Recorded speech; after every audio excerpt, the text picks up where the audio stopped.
For example, with this rotation that we have in place, it is difficult for the South to produce a Muslim president or vice president. By the same token, it is difficult for the North to produce a Christian president or vice president. So it is not just a geographic rotation. Embedded in this geographic rotation is a religious rotation. So just to summarize, we should see it as something temporary. The country will mature, we will grow out of this, and at the end of the day, we hope that competency is what will be the major factor to consider. And we are very close to this. Remember, the regime of Kuwan and Admiral Way was a Christian ticket. But Buhari and Yako was Muslim, right? Abiola and Kinebe. So it should be a temporary measure. It should not something we should put in the constitution. Okay. Now, back to your question about restructuring. This is the problem. Restructuring means different things to different people. This is why it is very difficult for us to agree on this. Restructuring to some people is an opportunity for them to be a big fish in a small river. Okay. Well, let's not stay too much on the restructuring debate because of time. You know, we're already running late. So yeah, I get your point now. Let me bring back Mazi. Mazi, you there? Yes, I am. So good. If you want to follow up on any of the other points, you can. But I want to ask you this: the PDP holds on. The PDP's hold in the north is expanding, whilst APC's hold on the south appears to be expanding. In 2023, there's unlikely to be a block 12 million President Muhammad Buhari votes in favor of a single candidate, northern candidate. So, can the north alone garner enough votes to lead Nigeria? Who will likely be their allies, considering the agitations of separatists in the south? Well, again, as I said at my opening statement, you would probably be losing the south if you insist, because probably you think you have the vote that you want to retain power in the north. But before I go into that details, I would like to respond to Suleiman. You see, the conversation, if you guys pay attention here, the conversation is power rotation between north and south, not the sub-regions within the region, okay? North and south. Now, if you want to make any argument for middle belt, now you can make an argument for middle belt when power comes back to the north. You can talk about the northwest had held power, then what of northeast? What of middle belt? Because middle belt geographically, in today's context, it is still within, the northern region. Then you can make that argument. But if you want to go, totally in driving your own narrative, I can tell you, if you talk about military, Southeast is not there. If you talk about civilian, Southeast is not there. Then in that case, then I can tell you, if the president doesn't come from Southeast, then it means we're not getting it right. However, the argument, I say again, is not about the sub, whether it's northwest, northeast, whatever. It's about north and south. Now to the question here, it is a little bit funny actually that we should be discussing, or that we are already discussing 2023, whereas we are in 2021 and the nation appears to be falling apart. What bothers me now is, what should we be doing to harness those that have mentally departed from the entity called Nigeria? Because this entity, whatever we are doing, it has to be for a people. But if we insist to discuss 2023, whether power should go to north or to the south, I say there is no equivocation here. Like my good friend Otumba Femi rightly and brilliantly put, when you talk about rotation, it should be something to be, because if you enshrine it in the constitution, it might give you troubles in the future. However, there are nations that have actually put that in their constitution, and it hasn't broken anything. If you look at Switzerland, Switzerland has in their constitution a rotational presidency that when you have this canton produces a presidency, this canton produces a vice president, and they have multiple vice presidents. These are a thinking people that have taken into cognizance that they are different people and that this is a reality that they have to deal with if they have to remain together.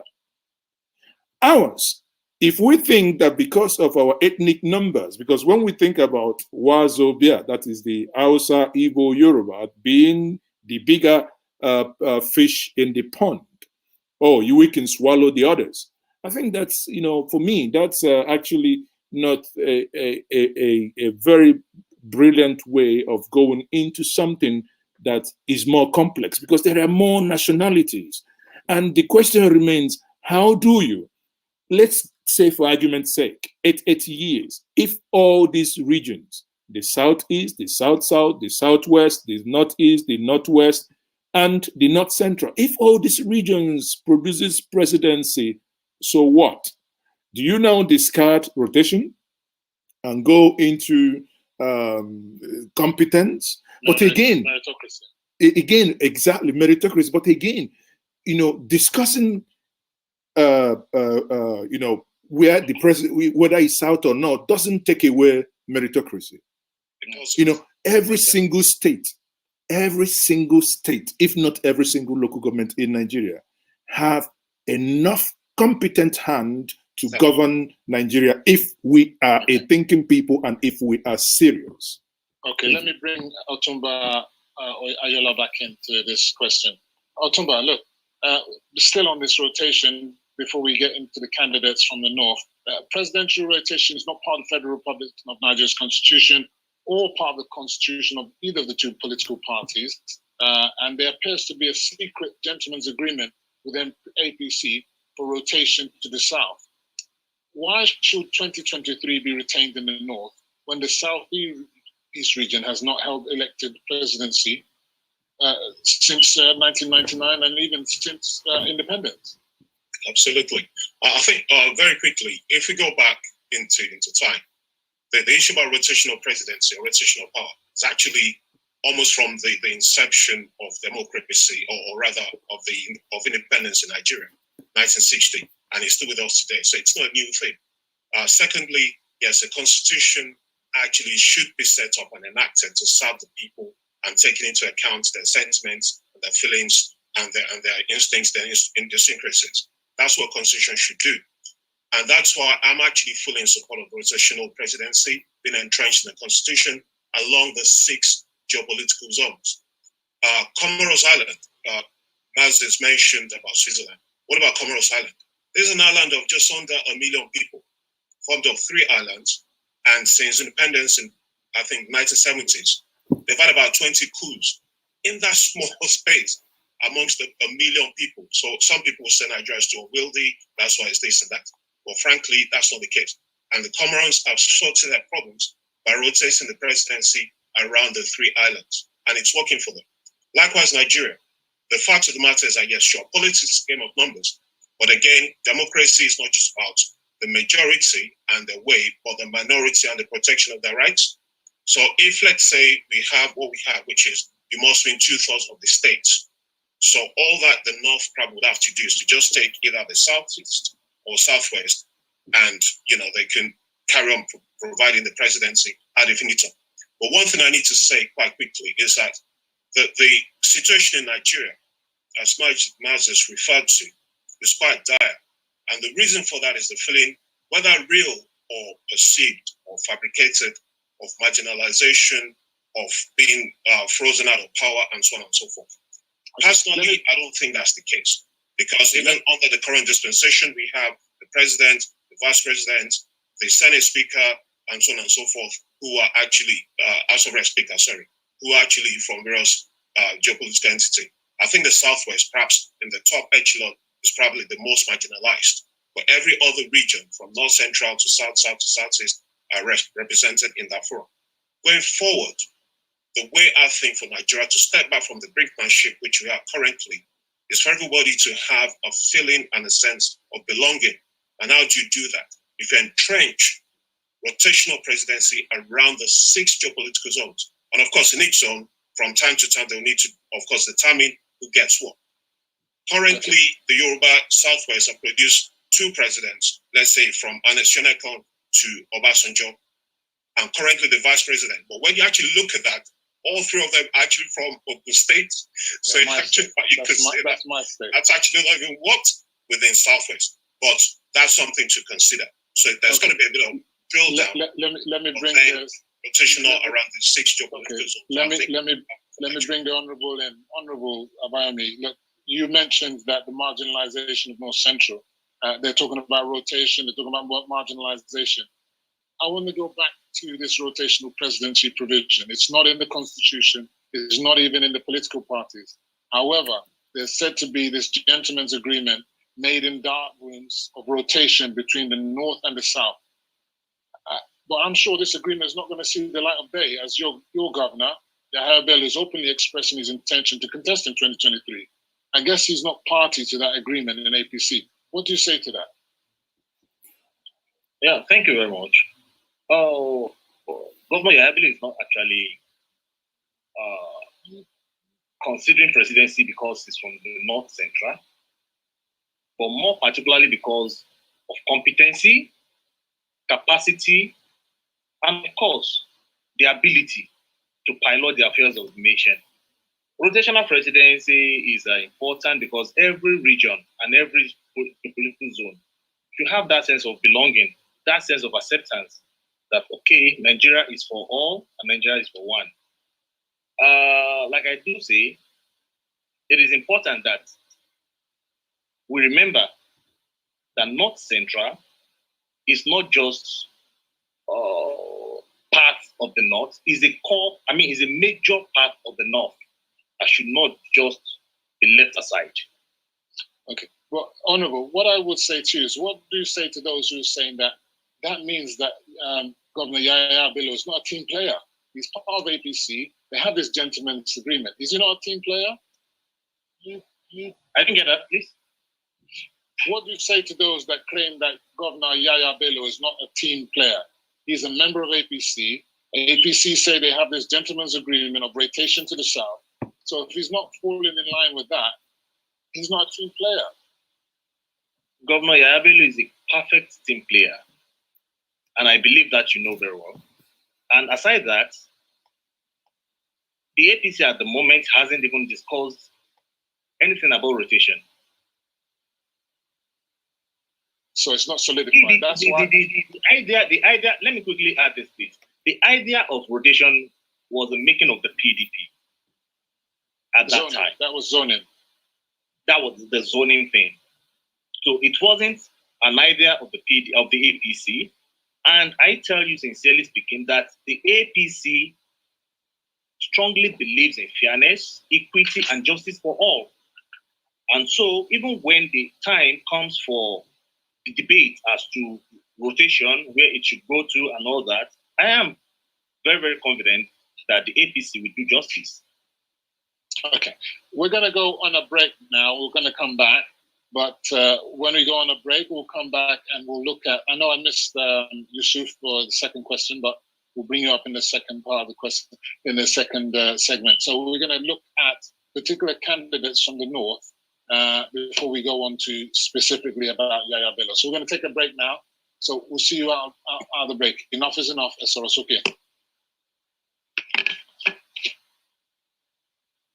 Okay, we're on a break, guys. Yeah, guys, are we okay? Is everybody okay? Yeah, absolutely. Thank you. Okay. Yeah, sorry, today's show is a bit messy.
person that might have come close chat also with program the on social I think engagement most like Taraba wedding, State birthday, conference in your house, event, fruit But she's pantry, smoothie, But she fruit passed basket away. decoration, fruit kebab, and lots more at Sweet Art Fruit Company. Bẹ́ẹ̀ni, ní gbogbo ibi tí a bá ti ń ṣe àríyá, ìgbéyàwó, ọjọ́ ìbí, àjọ̀dún ilé ìjọsìn, níbi afẹ́ tàbí ibi ìgbàdo àti bẹ́ẹ̀ bẹ́ẹ̀ lọ. Ẹ kàn sí Sweet Art Fruit ní èyíkéyìí ohun tí ẹ bá fẹ́ kí wọ́n fi fruit dálára fún yín, bíi fruit cocktail, fruit arrangement, fruit palm tree, smoothie, fruit basket decoration àti bẹ́ẹ̀ bẹ́ẹ̀ lọ. Níbikíbi tí ẹ bá wà, ẹ lè sí wa lórí ẹ̀rọ ìbánisọ̀rọ̀ 079-448-530. Oh, yes. Twitter, Instagram, and on social media platforms at Sweet Art Fruit. Oluwaseun Akishogun is the CEO of Sweet Art Fruit. Patronize us Does at anyone Sweet know? Is Art anybody Fruit else Day. there? We will be glad you business with. Are you guys ready? Hi guys, my name is Yabo and I'm the founder of Masasi B.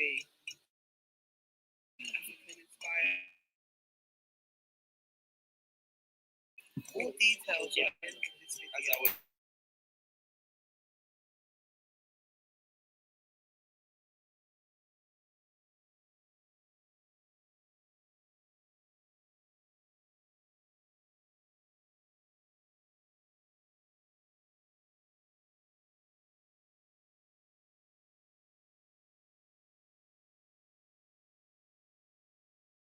Candidates. I'm going to give. We're talking about the shout in the Mr. Yusuf. I'm trying to give you possible candidates for you. Looking at the way the Southwest and the Southeast play their politics, they are unlikely to support a northern candidate, especially with the pressure of agitations, separatist agitators at their back and core. So, what do you say to that?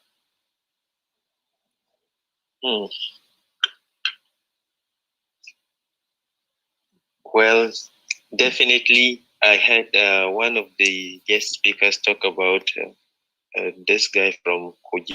He's talking about issue of zoning, which has to do with PDP, while rotation of power is exclusively an APC thing. That's why anytime we talk about this rotation, you hear some of the people that were part and parcel of the merger of APC talk about we must respect the agreement. Down in the dark rooms in night somewhere, the gentleman's agreement that no one can see the paper. Yes. We don't even know who signed the paper.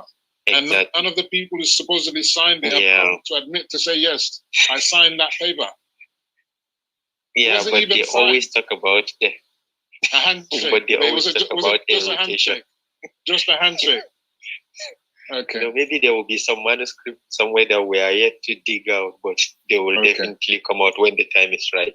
All right. But for me, I feel like a Southern president, as we always talk about in APC, should be the way forward.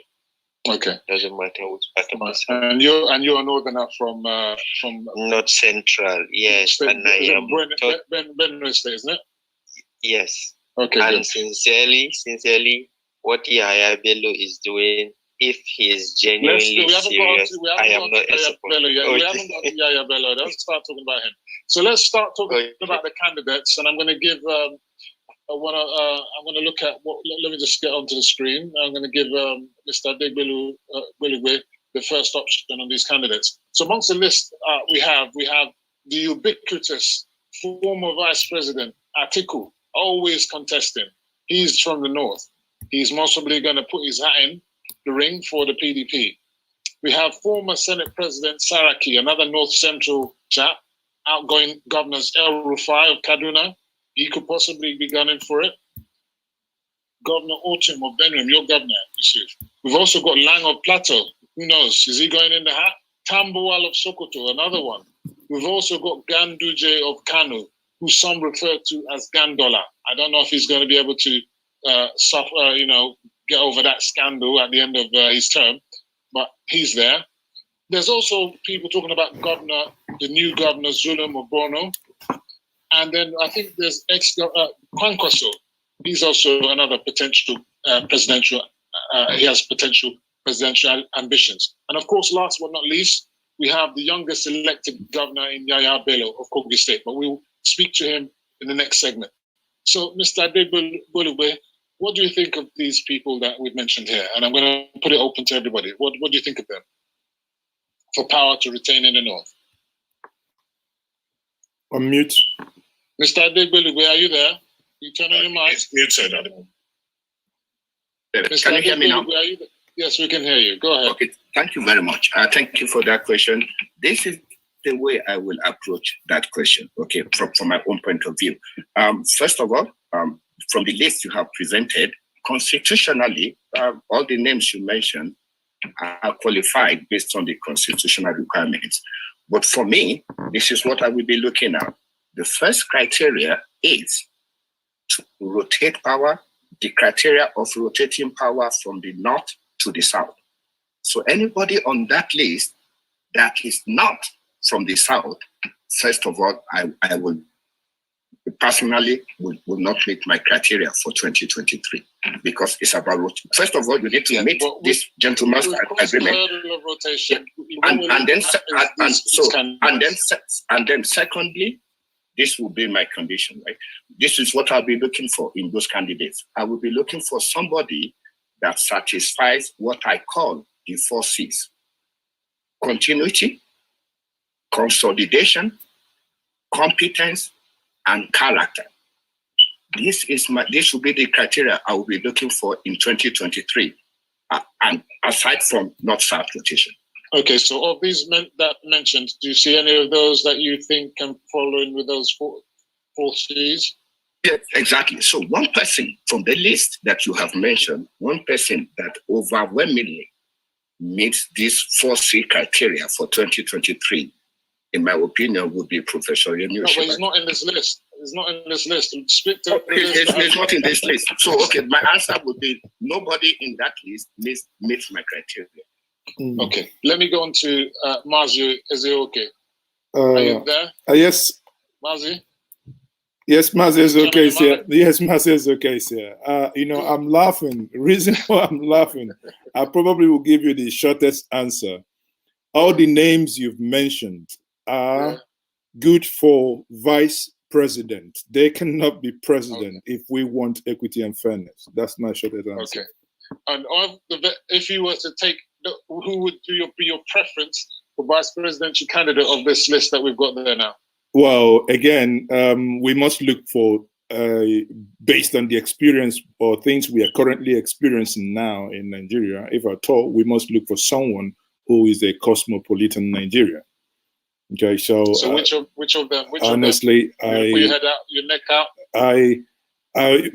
If I tell you, I think so. Being serious here, I think the names you've mentioned, the North, can do better than those names. I put it that way. Do you have any other particular candidate I haven't mentioned here? Yes. Okay. I passed that to Otumba. You passed Otumba. Do pardon me. Did you mention El Rufai, the current governor of Kaduna State? I mentioned El Rufai. Yes, you did. Okay. Yeah. So just to answer that question, and I'm not going to pass the buck or sit to the fence. Of course, you know where my position is in terms of the next president coming from. But hypothetically, if we were just to go with those that you mentioned, my choice definitely will be El Rufai. That will be based on his performance as the Minister of Federal Capital Territory, and then currently as the Governor of Kaduna State. He's actually taken, he's in the news recently. Yeah, we're going to come on to that at the end. We're going to come on to that at the end. He'll be my preferred choice. Yeah, because I've got some, we may have some reservations on El Rufai with the shenanigans, the NLC, that'll be my all that kind of stuff, so, that's going to be another kettle of fish to discuss. Every single one of them will be controversial, but that'll be my choice of these controversial figures. Okay, I doubt that Vice President Atiku wants to be Vice President again. So let me bring the next question to Honorable Abayomi. I know none of those 4 mentioned people are your preferred candidate. Of course, your preferred candidate is Governor YAHAYA BELLO, His Excellency YAHAYA BELLO. But if in the absence of him, what about any of those other people? Would any of them take your fancy? Hello, are you there, Honorable? Is Honorable still there? He's muted at the moment. Honorable, can you unmute your mic? Honorable, can you hear us? Okay, let me put the question on to Yusuf. Hello, can you hear me? Oh yeah, yes, we can hear you now. You're back with us. Good. Go ahead. I'm back. Yeah, please. Can you repeat those names? I didn't get those. Okay, so we have a list of potential other presidential candidates from the north. So I'll start from former Vice President Atiku. I'm sure he's not your flavor, being that he's a PDP man. Former Senate President Saraki, another PDP man. We've got outgoing governors El Rufai of Kaduna, Autumn of Benue, Lang of Plateau, Tambuwal of Sokoto, Ganduje of Kanu, and new governor Zulum of Borno.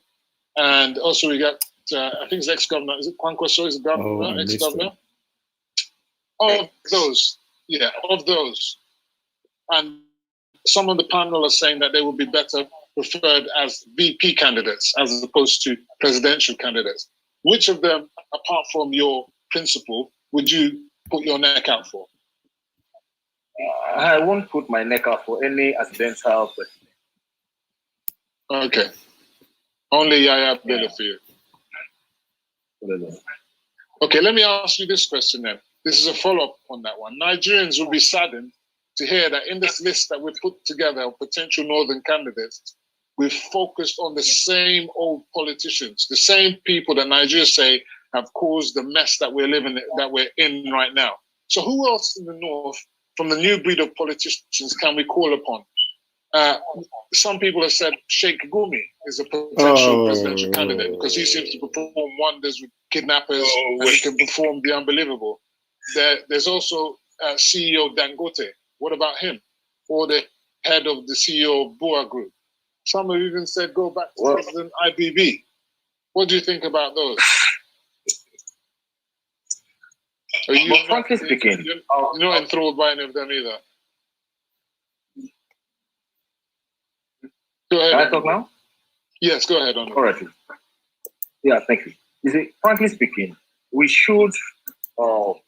I said something earlier that it is time that we let go of these accidental leaders and all that.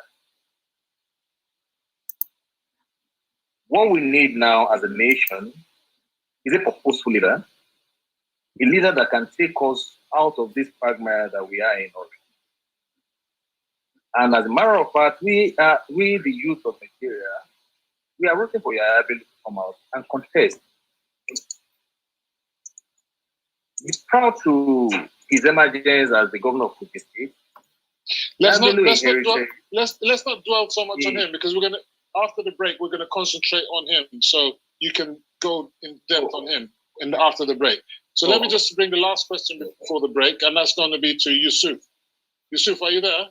Yes, I'm here.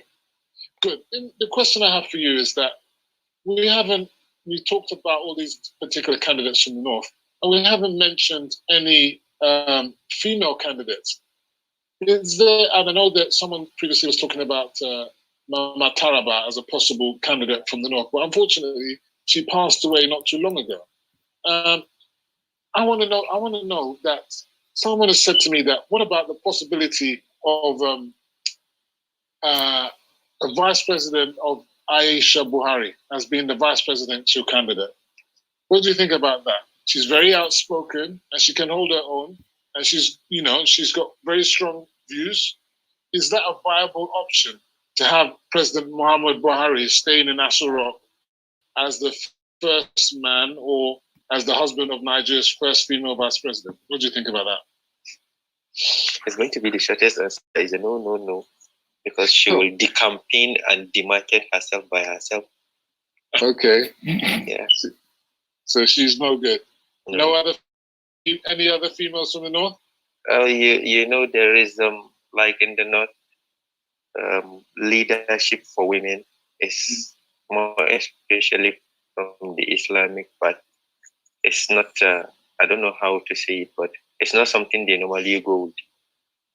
Which, it's rather better for a man to be on the top than for a woman to be. El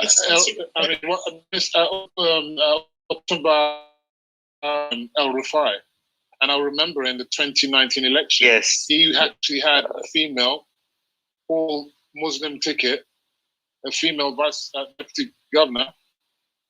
What about her? Yeah, he's trying to bring something new, like you were about that among the others that would have responded to that. My answer will definitely be. You want to talk about that list? Yeah. Yeah, quickly before we go to break. Go on. Okay, my answer will definitely be Erifai. One is he's creative, he has new initiatives, and he's ready to take any bull by the horn. As long as it's not favoring the government, it's not going in line with what the state can do, he'll take it out. It doesn't matter who is against it or who is supporting it. There's one among his determination I like. It doesn't matter whether you support him or you go against him. As long as it's going to be favorable to his state, that's what he does. Okay. And go to the state. I have passed through Kaduna sometimes, a lot of times when I'm going to Kano, and I have seen how he has transformed and is still transforming Kaduna. You talk about the IGR, you talk about infrastructure. I know that RFI has done wonderfully well, and even policy-wise, I don't want to talk about the recent happening because you said we are going to talk about it. So when we get there, we'll talk about it. Okay, good. I noticed you didn't mention security, and that's a problem in Kaduna State. Well, anyway, we're going to go on another break now, and when we come back, we're going to look at the case for and against YAHAYA BELLO, governor of Kogi State, the confluent state. So enough is enough. Esorosoke, we're going out on another break. See you soon. Are we out?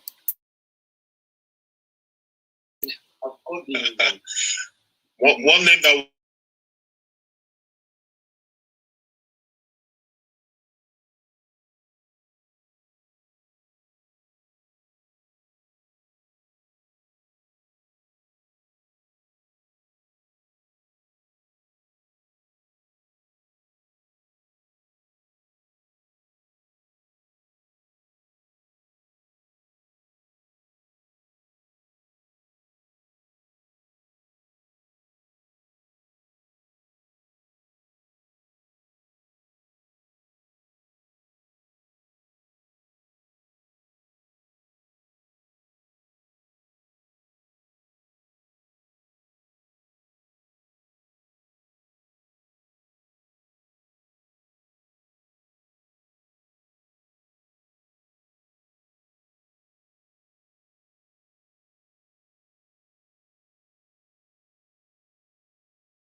Thank you. Honorable, are you here with? Go ahead. Can I quickly say this? That it's you. Yeah, can you hear me? Can you hear me? Yeah, go ahead. Yes, we can. Go ahead. Yes, we can. Hello? Yes, we can. Oh, okay. Yes, we can. Yes. Good. It's 8 o'clock in Nigeria now. And like I said earlier, enough of accidental leaders. The time now for us is to have leaders with purpose, youthful and useful leaders. Leaders with ideas that can take us to the next stage. Leaders that can pilot the affairs of the nation progressively. You will agree with me that we have security challenges in Nigeria today. Governor YAHAYA BELLO obtains that great opportunity for us as a nation to get it right, security-wise. As we speak today, in the whole of North and Northern Nigeria, Kogi State, I can tell you authoritatively that it's the most peaceful state in Nigeria today. It's a safe haven for investors. And so it is important that we bring these templates to the national. Help our women, help the youth, come up with programs and policies that will take us to be at par with developed nations of the world. And this is exactly what we are saying. We cannot continue to condone accidental leaders. We cannot continue to do the same thing and expect or hope that there will be changes over time. No, there should at this point be a paradigm shift from the old system, from the ways of old that we have been doing things. And that is why, as youths and as people of this great nation, we are calling on the YAHAYA BELLO to come 2023 and be the president of the Federal Republic of Nigeria.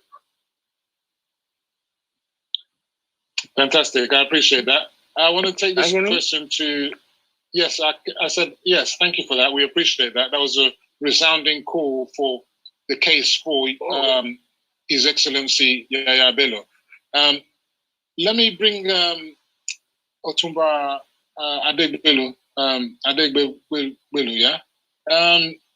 President Obasanjo was an accident because the Honorable has mentioned this accidental president.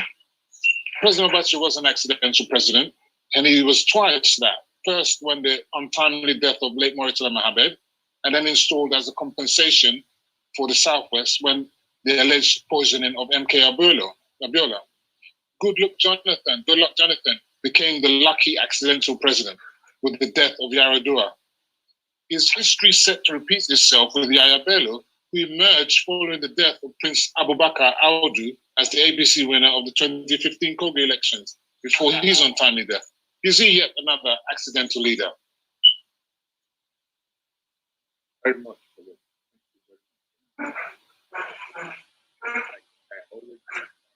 Your volume, we can't hear you. Oh, can you hear me now? Can you hear me? Now. Go ahead, yes, okay. Go ahead. Thank you very much for that question. Like I always say, what we are talking about here, what is at stake is the president of Nigeria, the highest office in the land. So what does this mean? It means that there has to be some standard, high standard of qualification. The Honorable has given us a list of to assess. He's given us a list of positive things that's happening in Kogi State. Exactly. So there has to be a high level of standard, to occupy this position. This is the highest office position in land. Yeah. So looking at the characteristics, some of the things he provided to us, he said that we need a youthful leader. Okay. I support a gradual transition of power, from the current space to the next generation of Nigerian leaders. But let me tell you something here. Let me just say something here, with all due respect. The current governors, our youthful governors, unfortunately, in terms of performance, they occupy the bottom list of the current governors in terms of performance. What does that tell us? It tells us that being a youth is not enough. It's not a criteria. It's not a function of age. It comes with a lot of experience, exposure, all other criteria. So this idea of saying that, oh, because you are a youth, therefore you should, it's a criteria. I think we are taking it too far, right? He did mention the achievements that he is achieving in Kogi State as well. So you think that YAHAYA BELLO is not the right one for you? I know you've said that already, hasn't it? Okay, let me bring Marzi back into the equation because of time. Look, Marzi, are you here? Can you hear me? Yes, I can. Marzi, can you hear me? Are you still with us? Yes, I can hear you. I'm here. Okay. Look, now let's look like the world can see what is happening in Brazil and India, led by leaders who openly canvass that COVID is not real. Can Nigeria afford to elect YAHAYA BELLO, His Excellency YAHAYA BELLO, who does not believe in COVID either? You know, I'm trying to be respectful here, but that's, you know, everyone has their opinion. Some people have the right to campaign for him, but I would, you know, I remember before the bailout, before the 2019 presidential election, I remember workers in Kogi, and his essay there could correct me if I'm wrong. I remember people crying that they were owed months of, you know, unpaid salary, which eventually was refuted, so to say. But, you know, they cry out. Now, for me, there are things, when I say people who, you know, when I said before that every name mentioned could be for vice president, not president, that was for a reason. Now, you asked me a question in terms of what do you do when men and women who ought to govern are not showing the light. I felt so extremely disappointed, I must say, that a person who is young, who is youth, has discarded science. You know, it beats me silly when I listen to people like the governor of Kogi State, YAHAYA BELLO, and Dino Melaye, and others, when they talk about how, you know, what COVID is not and the other thing. And, you know, and I say to myself, even if I have strong opinion of these things, right?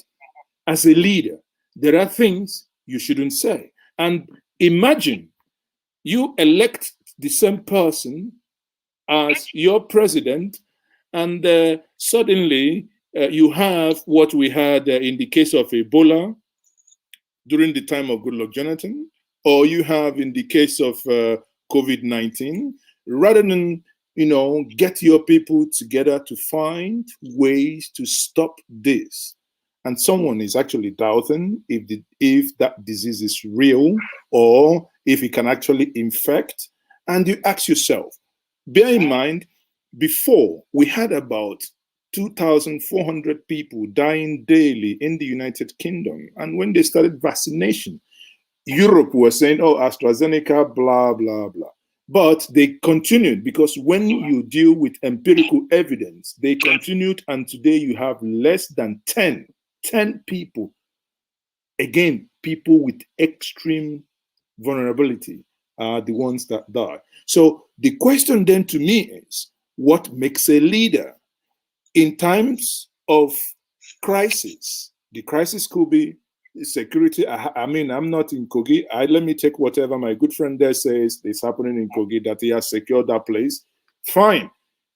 Let him give other governors, especially the one close to him, in the person of El-Rufai, let him give him the template to rout out the bandits there, or let him give that same template to Castina and Nasarawa. Let them use the same template that he has implemented in Kogi and route them out. You know, we say in my place, for you to know how the from the smell of the fat, you will know or have an idea how the real deal will taste if ever it gets into your mouth. So that is my conclusion on that. I'm not sure I want to smell that part. Anyway, let me give Honorable back another opportunity, because it looks like most of the people on the panel. Can I say something, please? Yeah, I want to bring the Honorable. Hold on, let me bring the Honorable back, because I want it to be a balanced show. I had other people who were supposed to come on in support of YAHAYA, but they weren't able to come on. Yeah, Honorable, look, I want to give you another opportunity. Let's look at the case for YAHAYA again. The positive points that distinguish him against others. Because to be president, it takes organizational skills, it takes funding, it takes team player mentality. There's a lot of things that go into the mix. Can YAHAYA BELLO, because he needs to get support across the land, it's not just in the North Central, across the land, has he got the structure to be able to pull it off? Because I remember it wasn't too long ago, he brought Femi Fani-Kayode saying that he's coming back to APC, and for some reason, Fani-Kayode is there saying, no, I'm still in PDP. So what do you say to that? Yeah, thank you very much. May I quickly respond to my brother? Go ahead, yes, of course. Yes. Considering the salary issue that he mentioned, it is important to put it on record, or possibly to remind you, that when Governor YAHAYA BELLO came on board, he inherited a merged civil service system, and in the process of cleaning up the system, there was a screening exercise that took place. You can hardly imagine that one civil servant every month goes home with salaries for 10, 50, 30 people. So it was very, very important at that time to clear up those SSCs and start afresh. And that was exactly what he did through that screening exercise, validation and revalidation exercise of the civil service system. Of the civil service commission. So it was at that period of time, and it's interesting to know that nobody talks about salary again in COVID. Secondly, on the issue of COVID-19, His Excellency mentioned specifically and repeatedly about the commercialization of COVID-19. It wasn't a case of not believing if there was COVID or no COVID. No, it was about the commercialization of COVID-19. And it doesn't matter if the US, the Britain, or France, wherever, provided you are standing for the right thing. Even if you are standing alone, be sure you are standing for the right cause. And that was exactly the issue. Governor YAHAYA BELLO is a visionary leader. He's a purposeful man. He knows exactly what the right thing to be done, and he goes for it at every point in time. It isn't just about being a youthful man. He's resourceful. He's purposeful. And that is exactly what he's been doing. And that's exactly what we are bringing to the table. Has he taken the vaccine? That's the question for you, Honorable. Are you aware whether the governor has taken the vaccine? No. Has the governor taken the vaccine? And he actually said he was not going to take it. You don't take pills. Okay. He hasn't taken it. Okay, so let me bring the next question. Take vaccines when you are not sick? Yeah, it's optional. It's not by force. And even in the UK, it's not by force. My wife hasn't taken it. I'm hearing you. My wife hasn't taken it. I've taken the vaccine, but my wife hasn't taken it. So it's optional. It's not compulsory. Let me put the next question to Otumbo Ayola. Are you there, sir? I am. Thank you. Yeah. Good. Look, I mean, as we speak. Hold on. Go ahead. Yes. As we speak, Kogi State has received its own share.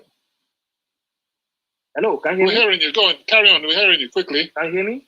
Yes, we can. Yes, we can. Hello. Yes, we can. Oh, goodness. We can hear you, right. But you can't hear you. Kogi State has received. Yes, thank you. Kogi State has received. I can hear you now. Hey, Kogi State has received its own share of the vaccine, and it is open to the public for whoever desires who are taking the vaccine in Lokoja and across Kogi State as a whole. Across all the 21 local governments of the state, people are taking the vaccine. But it is not important for the governor to take it. If he does want to take it, he will. But nobody compels anybody to go to the hospital and take medications for. If I feel like taking medication, I told you. If I feel like taking medication, I take. There cannot force me to begin to take medication when I do not have a need for it. That's fine.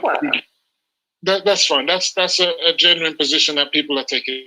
But let me move it on to Otumbara Ayola. Look, I believe in the APC, as we said before, there's a gentleman's agreement to rotate power to the south. YAHAYA BELLO bringing his head up now is seen as a disloyalty amongst some APC party members that he's putting the apple amongst the cart and he's not allowing gentleman's agreement to happen. Just like Donald Duke, during the time of PDP, he also put himself forward when power was supposed to be zoned to the north. What do you think of this? Is this antics or is this proper politicking? What do you think? I think one of the main things actually is the fact that you have certain governors, I must say, who, or maybe not just governors, some other people too, who actually believe that they are above the political party that brought them into power.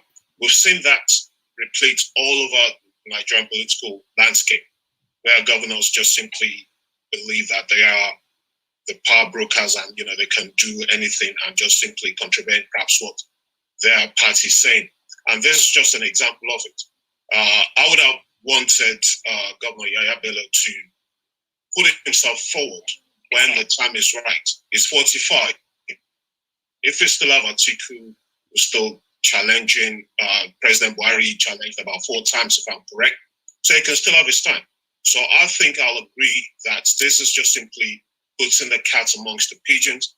I wanted to work up the policy rather than a serious attempt really to go for the presidency. And I wish he would step back from that and put himself forward at the right time and put his credentials on the table. Very quickly, in terms of the COVID-19 thing, that's actually very worrisome for me. We've seen the Brazilian president and the way he's handled COVID-19, even President Donald Trump. This is not a play thing. And I would actually see what's happening in India. Look what's happening in India as well. Yeah. And so it's not just simply the fact that Governor YAHAYA BELLO is questioning the economics of COVID-19, is actually denying the potency of it, including the need to even have vaccines in Nigeria at all, because according to him, the weather in Nigeria is different from other climes, so we can cope with whatever COVID-19 throws at us. And I think that's a bit dangerous. We wouldn't actually, for God's sake, want that man to be at the helms of affairs, despite a lot of maybe other good things that he's done in the state. Okay, let's me also say that. Could this also be a political tactic of His Excellency to try and gun for the vice presidency? That's a possibility. That is very, very valid. And we've seen that as well. It's a political gimmick in Nigeria as well. So you put yourself up there, you garner some kind of support, you place yourself in the spotlight, and then you settle for less. It's a known tactic, and I wouldn't be surprised if that's actually the game plan. Okay, before we go on to current affairs, I want to bring Yusuf back in again. Yusuf, look, regardless of party, who would you consider to be the best potential candidate that should emerge from elsewhere, the north or elsewhere, to lead the Federal Republic of Nigeria in 2023? Yusuf, are you there? Yeah.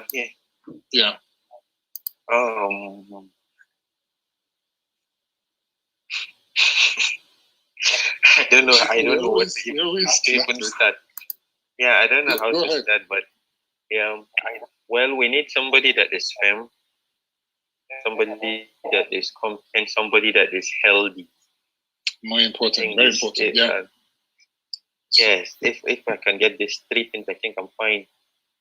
So who are you nudging your hat at the moment? Who are you looking at as a potential for 2023? whether it's from the north or anywhere else. Oh, this is free. Am I putting you on the spot there, am I? I will put myself. I'll go for it. Say it again? I'll go for it. If you are saying anybody. You. Okay. Absolutely. Why not? Put yourself forward. Okay, we understand. Okay, look, we're going to go on that note, we're going to go out on another break. But before I go out on another break, let me just give you some comments that we've got from here. We've got Mr. Kumi Akin Ade. He says Bello doesn't have what it will take to take the Kogi out of the woods in the next 2 decades. You don't need a baby Trump, he says. Another person, Akim Ari, says YAHAYA Bello or Northern region retaining power is out of the way. It's not the way forward. So those are a couple of top topics that I've just seen on the net. Anyway, we're going to go now and we're going to come back for the final segment, and it's going to be about current affairs. So stay tuned to Enough is Enough. Esorosuke. See you after the break. Honorable. Yeah, Femi, can I say?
Start with current affairs and what's trending right now. And I'll put this to Mazi. You can take this first stab, Mazi.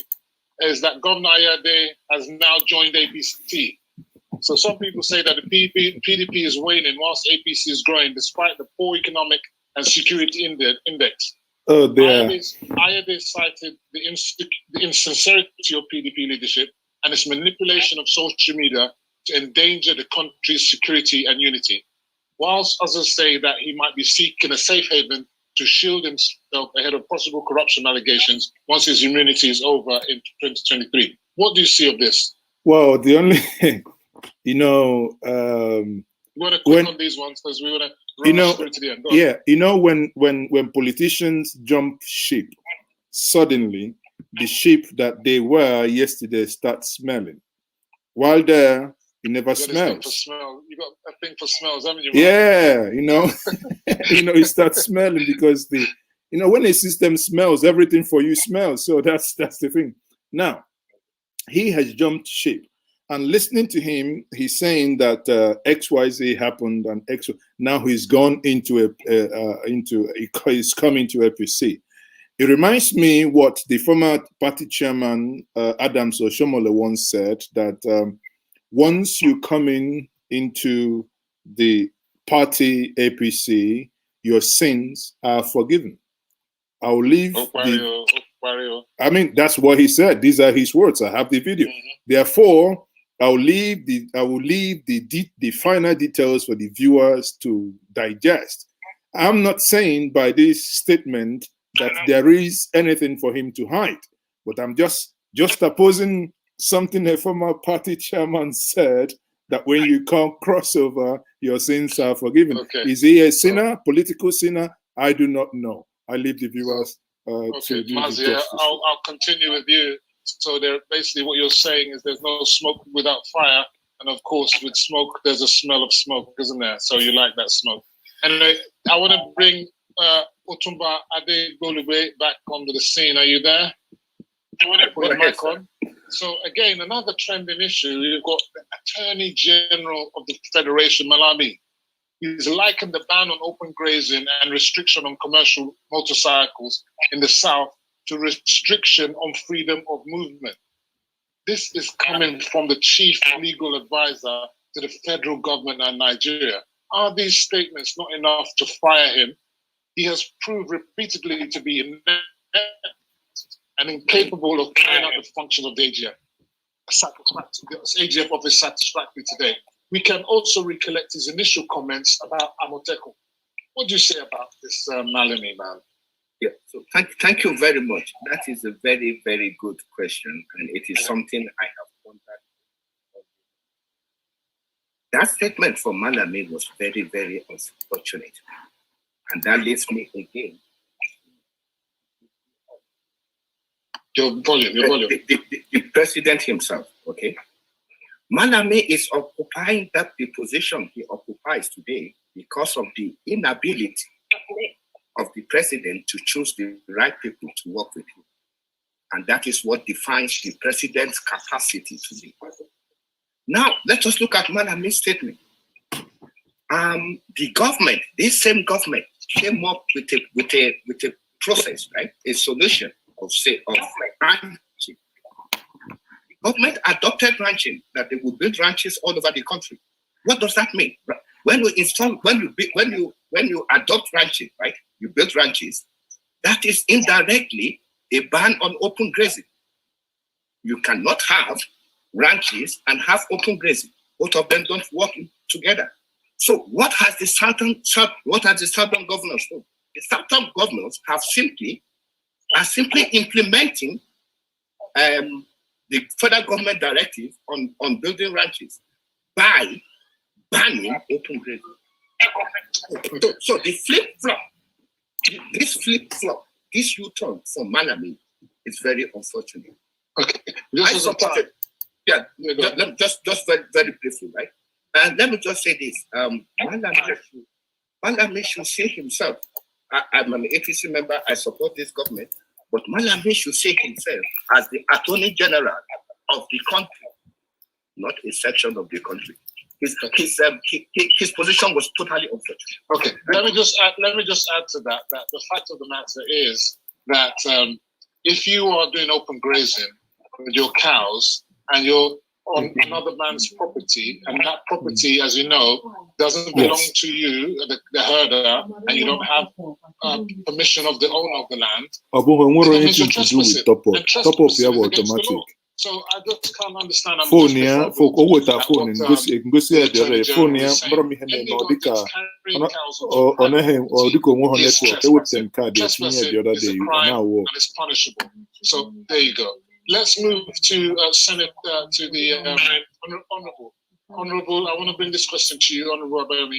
Restructuring has become the permanent lexion in Nigeria that just won't go away. The 36 governors are scheduled to meet the presidency to discuss this and other issues.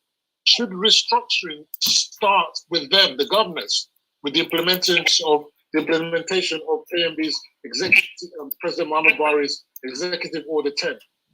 Has your governor carried out and executed Executive Order? Did you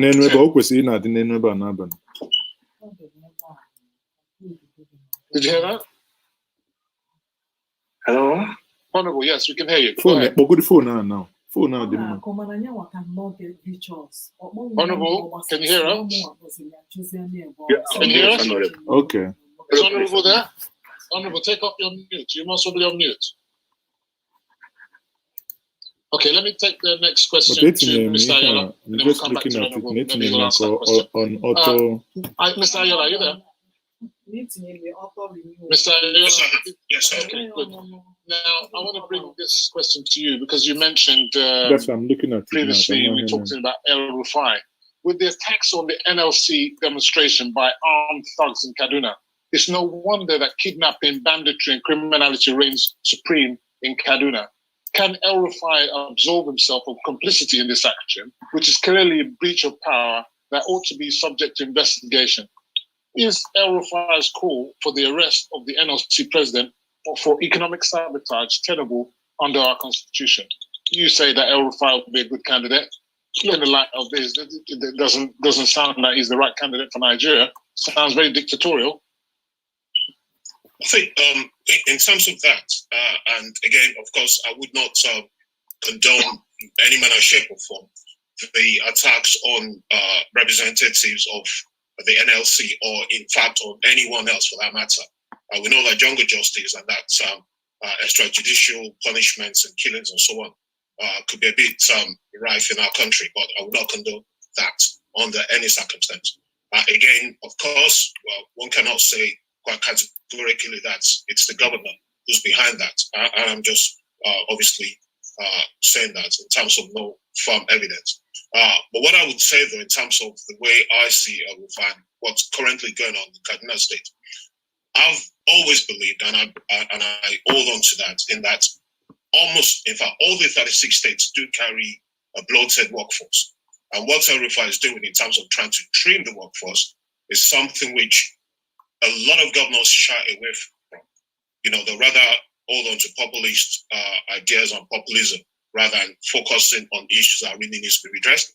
And the bloated civil service is actually one of the greatest drain on states in the country. In terms of security, I've always been, and I'm a staunch advocate for state police in Nigeria. When we talk about restructuring, a lot of people use that word. They just bandy it about, and you ask them what's restructuring, and the response is, "Oh, you don't know what restructuring is?" No. What does it mean for you? I think it was Otumade who said that restructuring means different things to different people, and that's a fact. But for me, restructuring is quite clear. State police as well, because the powerless nature and state I'm not security in our country is brought about by the fact that the Nigerian police and the Nigerian security service are totally overstretched. And that's why you have a lot of people, bandits, rampant cattle herders, kidnappers, robbers, 419ers, when we are doing the business, because you just don't have enough in security infrastructure to do it. If a Rufai has that chance, let's say, as the governor of Ondo State or your state, Ogun State, or Osun State, Enugu State, they actually are able to be the real chief security officer of their various states. I think security will improve in Nigeria.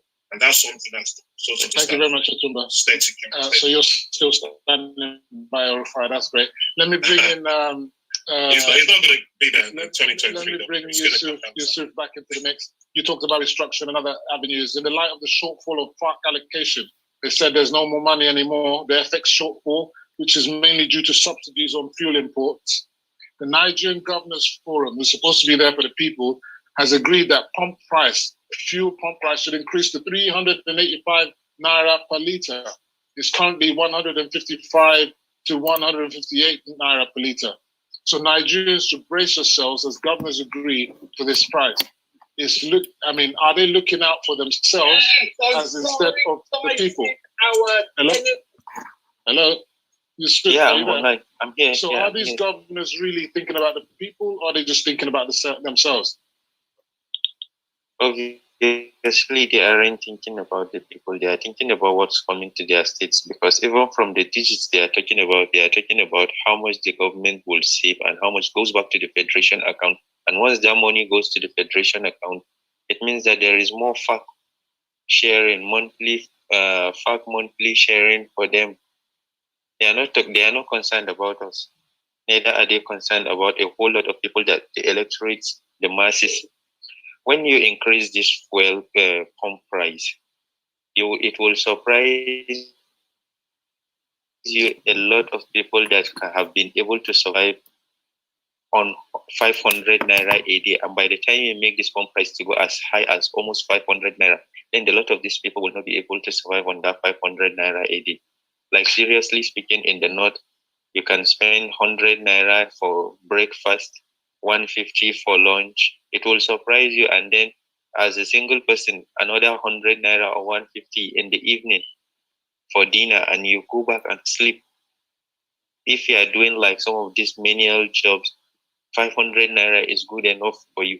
But once this price of fuel goes as high as above 400 naira, every other thing, the subsidies are not sustainable.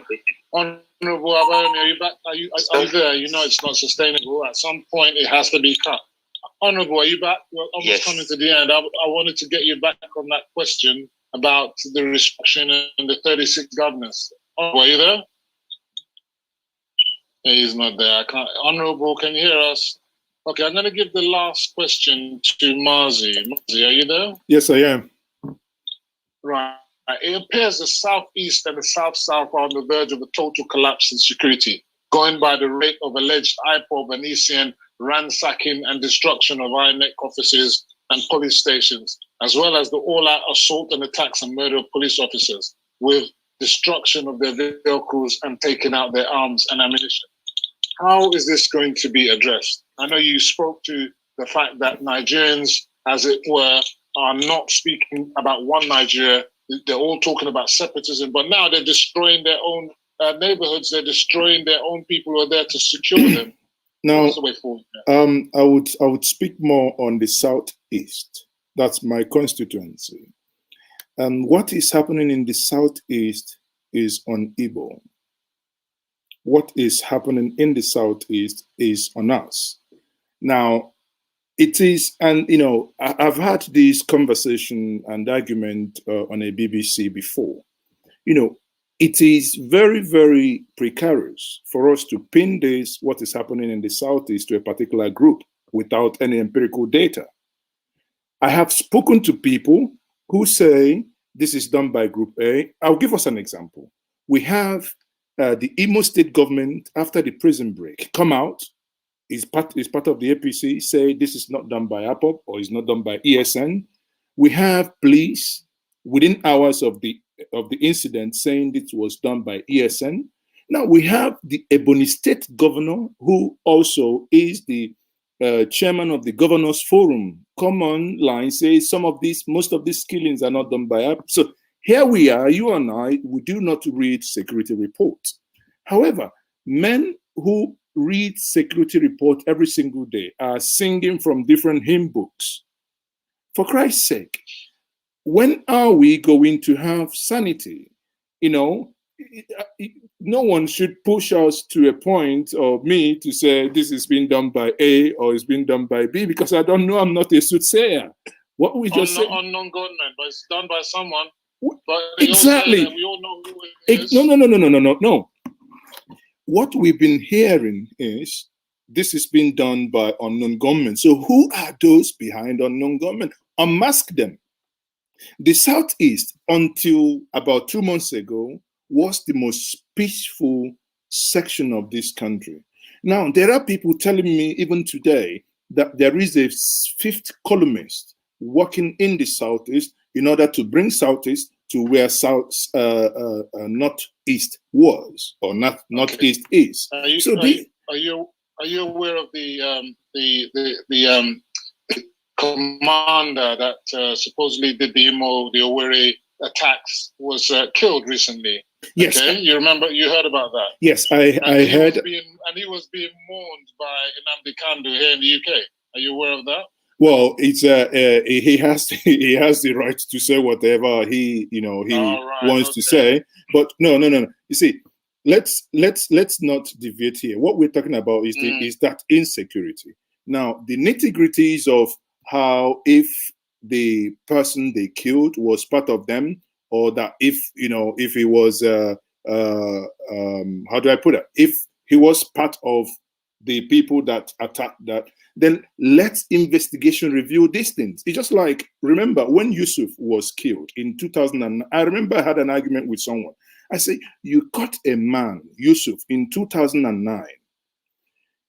That extrajudicial killing that happened with Yusuf led to full-blown thing that we still suffer to today.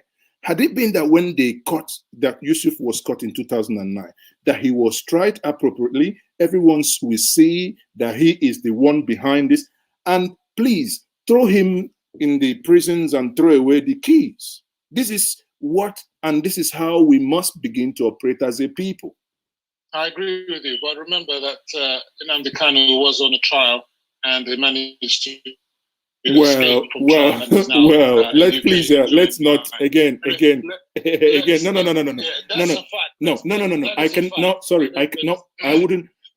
I would not allow. No. It's a fact, but I would not allow you to just say that in passing. Yes, he was facing trial. Yes, if anything happened, or I only mentioned it because you mentioned Yusuf's trial. That's the only reason why. Otherwise, I wouldn't have mentioned it. So let me not delve into that. That's the only reason why I mentioned it. Let me give Ms. Otumba Ayola the last laugh here.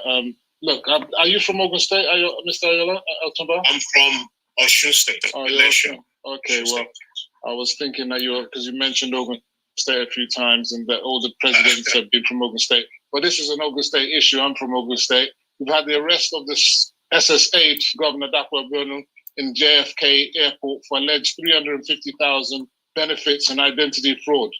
This is yet another swipe on Nigeria's image. And had he remained in Nigeria, he would have remained free to parade himself without prosecution or extradition. We saw the case of late Senator Kashamu, who was shielded from extradition by our corrupt judiciary. How can we get the extradition of the likes of Dezani? I won't mention Kano because Mazi said I should mention it, but no, I didn't. Dezani there. But you know what I mean. These people are out there.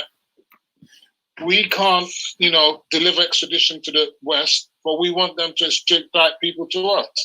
Look at this case. This is a disgrace, is it not? It is an absolute disgrace. And I think it's actually quite symptomatic of the kind of malaise that we have in our society, where people come out of nowhere with a bag full of money and they buy themselves on their way into political status. You mentioned Kashamu, that's similar. Again, in this particular instance, we've seen some videos of this guy flashing money all over the place. They traduce the image of the country outside, and then if they get away with it, they come back home and we welcome them with open hands as long as they're able to flash the cash. And that's something which I think it's showing the decadence in society. It's not just in Nigeria, I must say, because all around the world, the kind of perhaps moral standing, the moral values and virtues that we used to hold there, that's actually sort of gone down the drain in a manner, so to say, and it's all over the place. But much more so in Nigeria, perhaps maybe where people are due to impoverishment, due to greed, for example. We got scams. In this instance, like the greed. We got scammers here in the UK. I mean, there was a recent scam that people have been doing here about they're telling you that you're getting a post, and because you missed the post, you need to contact them, and then they get your card details, then they rinse your card out. That's been done by white people, not necessarily white people, but English people, people in the UK. Fraud is a worldwide phenomenon. It's not just exclusive to Nigeria. Okay, I want to thank all my guests. Thank you, Otumba. Sorry, but I want to thank all my guests for coming on the show. I'm sorry that we were late today. It was a great show, and we thank the Honourable for spending so much time. He couldn't stay to the end because, of course, we started late. So thank you for joining us on tonight's show. Enough is enough. Please make sure, okay, don't be shy, don't be silent. If you see something, say something. If you can't take it no more, do something about it. Niger go better. We want a better Niger. And a big shout out to our sponsors, Sweetheart Fruits, which truly are delicious. Their number is 07944 278 A healthy treat to grace any occasion. Talking about health, a big shout out to Share My Haven and Hair and Beauty Spa for massage, therapy, and skincare. Their telephone number is 0208 671 7102. You can also check out Masabi B Fashions, Diabo on 07985 340188. For sponsorship and advert placements, please contact the numbers on your screen. I'm your host, Mr. Femi Oke, founder of Better Niger, signing out. See you same time next week when we'll debate another hot topic. Over and out. Job well done, Mr. Femi. Are we good?